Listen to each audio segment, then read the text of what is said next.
ik ben Jan Wiebe en dat is Gerwin.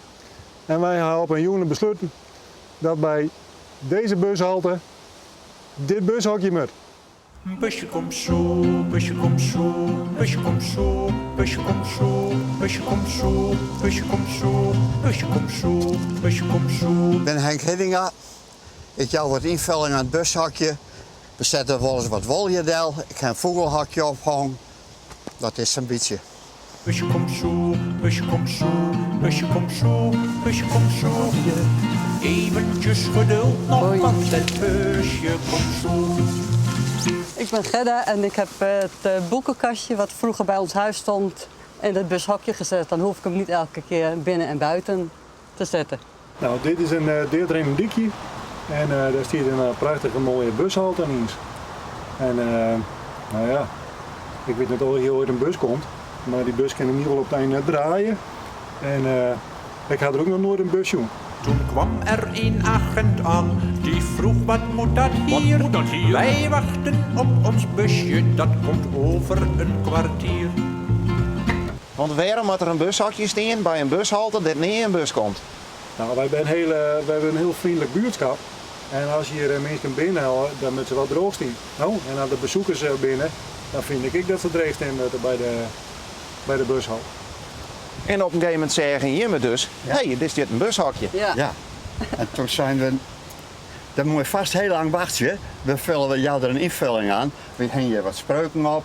We zetten dus wat apparatuur we hangen een vogelhakje op. En zij is het. Busje komt zo, busje komt zo, busje komt zo, busje komt zo. Eventjes geduld nog, want het busje komt zo.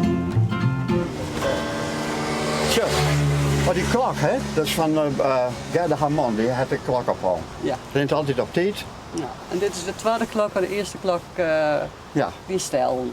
Ja, die man is nu ook altijd bij de tijd. Ja. Precies. En deze slinger heeft een keer stel. Dat wie fut, dat dan had er van een vuurpilkje naar je slinger maken en het wapen van Trabant erop. En om het weer te voorkomen hebben we erachter een moezeval. Dus als ze die slinger er weer uithalen willen, dan... Dat is er niet. Dan Dat is is dat er niet. verkeerd. Busje komt zo, busje komt zo, busje komt zo, busje komt zo. Eventjes geduld nog, want het busje komt zo. Het wordt gedoogd, maar we moeten het een beetje netjes houden. Dat weer de instelling van de gemeente. Ik denk dat de gemeente het mooi vindt. Hè? De openbare bibliotheek is er nou gevestigd. Ja. Het is een soort multifunctioneel centrum worden. Ja, burgerinitiatief zijn ze, dat omarmen we. Ja. Het is altijd maar een oude actie wat is het dan. En hoeveel spullen kun je erin hingen en wat is veilig en wat is mijn naam. En dat is altijd maar een oude actie, maar volgens mij gaat het heel best hier. Het is leuk en je hebt leuk spul, heel veel mensen zeggen ernaar en het giet van mijn idee altijd wel goed. Maar het is wel leuk, het wordt nooit vernield. Jonge lui fietsen hier nachts langs in het weekend. Ze zetten hier eens even in, maar het wordt niks vernield. Dat is het mooie. Eventjes geduld nog, want het busje komt zo.